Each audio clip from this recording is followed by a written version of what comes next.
Assalamualaikum teman-teman, selamat pagi.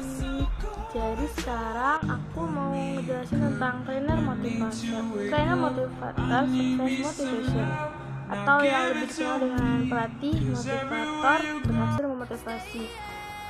Kita sering mendengar kata pelatih, motivator, dan inspirator. Ketika mendengar kata motivator, apa sih yang terlintas dalam benak kalian? Kalau aku nih, yang terlintas dalam pikiran aku tuh ada seorang pembicara yang membawakan materi motivasi. Trainer adalah orang yang memberikan latihan atau pelatihan kepada peserta latihan atau peserta pelatihan. Di sini aku akan membahas 4 topik, yaitu 1. Urgensi menjadi motivator, 2. Mengenal berbagai cara motivasi, 3. Kunci menjadi motivator sukses, dan 4. Belajar dari motivator sukses. Topik pertama yang bakal aku bahas yaitu urgensi menjadi motivator. Apa sih urgensi menjadi motivator? Yang pertama, mempunyai keinginan untuk bersaing secara sehat dengan dirinya sendiri maupun orang lain. Yang kedua, mampu membuat terobosan dalam berpikir. Dan yang ketiga, selalu memanfaatkan umpan balik untuk perbaikan. Topik yang kedua yaitu mengenal berbagai cara motivasi. Bagaimana sih mengenal berbagai cara motivasi? Di sini aku ambil contoh cara memotivasi di sekolah.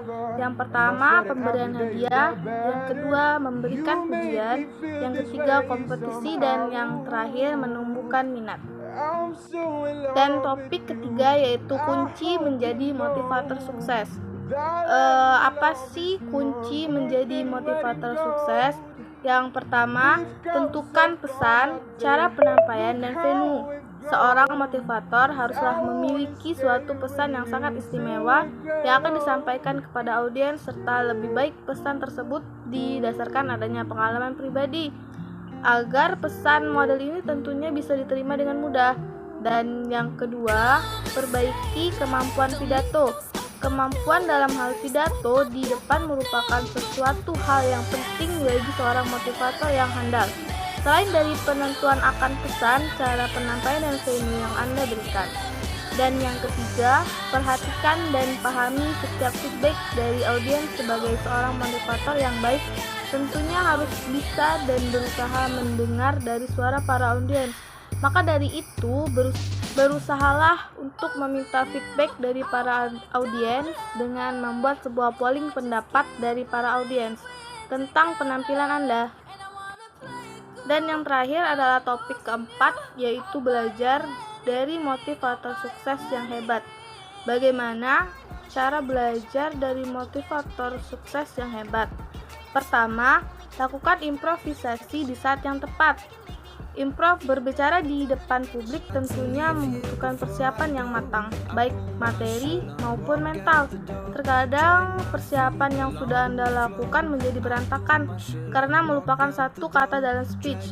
Akibatnya Anda pun menjadi terlihat panik dan arah pembicaraan menjadi kacau. Mengapa kondisi seperti ini dapat terjadi? Jawabannya adalah karena Anda belum mampu melakukan improvisasi. Padahal improvisasi penting sekali untuk mengatasi problem tersebut karena dapat membantu Anda dalam menjaga fokus perhatian audiens.